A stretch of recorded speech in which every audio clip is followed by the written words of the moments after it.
हो जाए वो तो ठीक है, पर कठिन काम होने वाला नहीं। इसलिए कृष्ण प्राप्ति करम शश्वत साधनम तद्वदाधुना, भगवान की प्राप्ति का जो सरल से सरलतम उपाय हो उसे बताने की कृपा करें।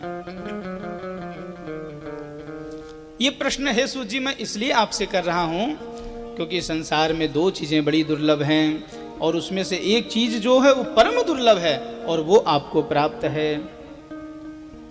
कौन कौन सी चीजें दुर्लभ हैं और सूत जी को क्या प्राप्त हैं? बोले चिंता मणिर्लोक सुखम सुरद्रुः स्वर्ग संपदम प्रयच्छते गुरुः प्रीतो वैकुंठम योगी दुर्लभम। महाराज पहली तो है चिंतामणि। चिंतामणि उसे कहते हैं जिस मणि को आप अपने सामने रख करके किसी भी वस्तु का चिंतन करिए संसार में, वो वस्तु आपके सामने प्रकट हो जाएगी। जो चिंतित वस्तुओं को प्रदान करने में तत्काल सक्षम हो, समर्थ हो, उसे कहते हैं चिंतामणि। दूसरा क्या है? बोले दूसरा है कल्पद्रुम, पारिजात का वृक्ष, कल्प वृक्ष।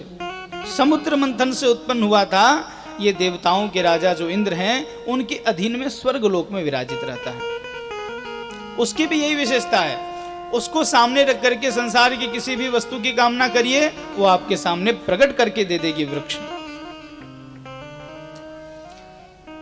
परंतु सोनक जी कहते हैं सूत जी, चिंतामणि को ही नहीं बल्कि चिंतामणि और कल्प वृक्ष दोनों को ही आप सामने रख करके उनसे कहिए कि हे कल्प वृक्ष, हे चिंतामणि, आप दोनों तो सब कुछ देने में समर्थ हो, तो अपनी शक्ति से एक बार केवल श्याम सुंदर का दर्शन करा दो, एक बार श्री सीताराम जी का अवलोकन करा दो।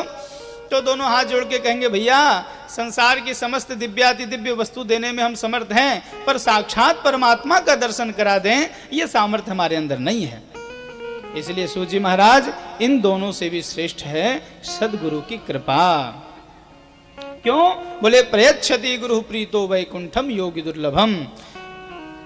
परम सिद्ध तपस्वी योगियों के लिए भी जो वैकुंठ धाम दुर्लभ है, ऐसे दिव्य वैकुंठ धाम को भी सदगुरुदेव प्रसन्न हो जाएं तो बड़ी आसानी से झोली में डाल देते हैं। प्रेम से बोलिए सदगुरुदेव भगवान की।